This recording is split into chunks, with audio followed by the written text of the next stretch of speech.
ಹರಿಯಾಣದಲ್ಲಿ ಭಾರಿ ಅವ್ಯವಹಾರ ಪ್ರಕರಣಕ್ಕೆ ಸಂಬಂಧಿಸಿದಂತೆ ಮೈಸೂರಿನ ಕೆಆರ್ ಕ್ಷೇತ್ರದ ಬಿಜೆಪಿ ಶಾಸಕ ಶ್ರೀವತ್ಸ ತೀವ್ರ ವಾಗ್ದಾಳಿಯನ್ನ ನಡೆಸಿದ್ದಾರೆ.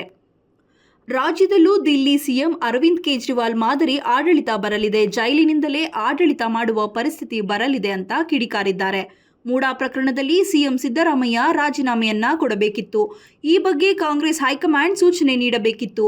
ಆದರೆ ಬಿಜೆಪಿ ತಪ್ಪು ಮಾಡಿದೆ ಎಂದು ನೆಪವನ್ನ ಹೇಳುತ್ತಿದ್ದಾರೆ. ಅರವಿಂದ್ ಕೇಜ್ರಿವಾಲ್ ಜೈಲಿನಿಂದ ಅಧಿಕಾರ ಮಾಡುತ್ತಿದ್ದಾರೆ, ನಮ್ಮದೇನು ಎನ್ನುವ ರೀತಿ ಇದ್ದಾರೆ.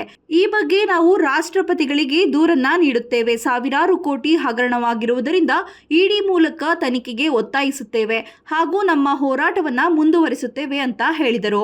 ಇದೇ ವೇಳೆ ಚಾಮುಂಡಿ ಬೆಟ್ಟದ ಪ್ರಾಧಿಕಾರ ರಚನೆ ಮೂಲಕ ರಾಜಮನೆತನದ ಅಧಿಕಾರ ಮೊಟಕು ವಿಚಾರಕ್ಕೆ ಪ್ರತಿಕ್ರಿಯೆ ಕೊಟ್ಟ ಶ್ರೀವತ್ಸ, ರಾಜಮನೆತನದ ಅಧಿಕಾರ ಮೊಟಕುಗೊಳಿಸಲು ಜನರ ವಿರೋಧವಿದೆ, ಇದಕ್ಕೆ ನನ್ನ ವಿರೋಧವೂ ಇದೆ. ನಾವು ರಾಜಮನೆತನದ ಪರ ಇದ್ದೇವೆ ಹಾಗೂ ಈ ಬಗ್ಗೆ ದಸರಾ ಹೈಪವರ್ ಕಮಿಟಿ ಸಭೆಯಲ್ಲಿ ಸಿಎಂ ಜೊತೆ ಮಾತನಾಡುತ್ತೇನೆ.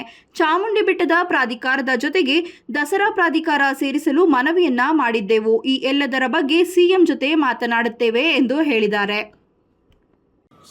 ಮೂಡಾದ ಹೋರಾಟ ಮೊನ್ನೆ ಒಂದು ಹಂತಕ್ಕೆ ಪಾದಯಾತ್ರೆ ಮಾಡಿದ್ದು ಜನಜಾಗೃತಿಯನ್ನು ಆಗಿದೆ.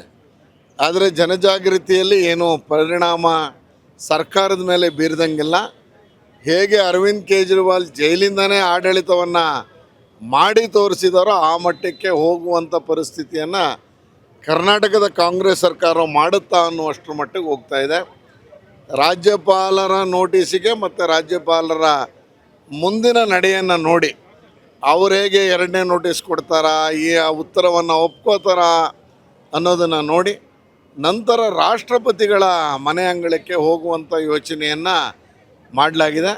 ರಾಜ್ಯದ ಅಧ್ಯಕ್ಷರು ಮತ್ತು ನಮ್ಮ ಎರಡೂ ಸದನಗಳ ವಿರೋಧ ಪಕ್ಷದ ನಾಯಕರು ಹಾಗೇನೇ JDSನ ನಾಯಕರು ಎಲ್ಲರ ಹತ್ರನೂ ಒಂದು ಸುತ್ತಿನ ಮಾತುಕತೆ ಆಗಿದೆ. ಸುಮಾರು ನಾವೇನು 120 ಜನ ಎರಡೂ ಸದನಗಳ ಶಾಸಕರು ಮತ್ತು ಸಂಸದರು ಸೇರಿಕೊಂಡು ಏನಾದರೂ ರಾಜ್ಯಪಾಲರ ಸೂಚನೆಗೆ ಅಥವಾ ಅವರ ಕೊಡುವ ನೋಟಿಸ್ಗೆ ಸರಿಯಾದಂಥ ರೀತಿಯಲ್ಲಿ ಈ ಸರ್ಕಾರ ಮಾಡಲಿಲ್ಲ ಅಂದರೆ ರಾಷ್ಟ್ರಪತಿಗಳ ಅಂಗಳಕ್ಕೂ ಹೋಗಬೇಕಾದಂಥ ಅನಿವಾರ್ಯತೆ ಎದುರಾಗ್ಬೋದು. ಇಡಿಯನ್ನು ಕರೆತರಬೇಕು ಅನ್ನುವಂಥ ಆಗ್ರಹವನ್ನು ಮಾಡಲಿಕ್ಕೆ ಶುರು ಮಾಡಿದ್ದೀವಿ. ಯಾಕೆಂದರೆ ಇದು 5,000 ಕೋಟಿಯ ಹಗರಣ ಅನ್ನುವಂಥದ್ದು ಆಗಿರುವ ಕಾರಣಕ್ಕೆ ಯಾರೆಲ್ಲ ತಪ್ಪು ಮಾಡಿದ್ದಾರೆ, ಎಷ್ಟು ವರ್ಷದ ಹಿಂದಿನ ಕೇಸಾದರೂ ಆಗಲಿ, ಯಾವ ಪಕ್ಷದವರಾದರೂ ಇರಲಿ, ಒಟ್ಟು ಇಡಿಯನ್ನು ಎಂಟ್ರ್ ಮಾಡಿಸಬೇಕು ಅನ್ನುವಂಥ ಆಗ್ರಹವನ್ನು ನಾವು ರಾಷ್ಟ್ರಪತಿಗಳ ಹತ್ರ ಹೋದಂಥ ಸಂದರ್ಭದಲ್ಲಿ ಮಾಡುವರಿದ್ದೀವಿ. ನಗರಾಭಿವೃದ್ಧಿ ಪ್ರಾಧಿಕಾರ ಸ್ವಚ್ಛ ಆಗಬೇಕು. ಸಾರ್ವಜನಿಕರಿಗೆ ಈ ಒಂದು ಹೋರಾಟದಿಂದ ಕನಿಷ್ಠ 20-30 ಸೈಟ್ ಆದರೂ ದೊರಕಿಸಿಕೊಡಬೇಕು ಅನ್ನುವಂಥ ನಿಟ್ಟಿನಲ್ಲಿ ಹೋರಾಟವನ್ನು ಮುಂದುವರಿಸ್ತೀವಿ.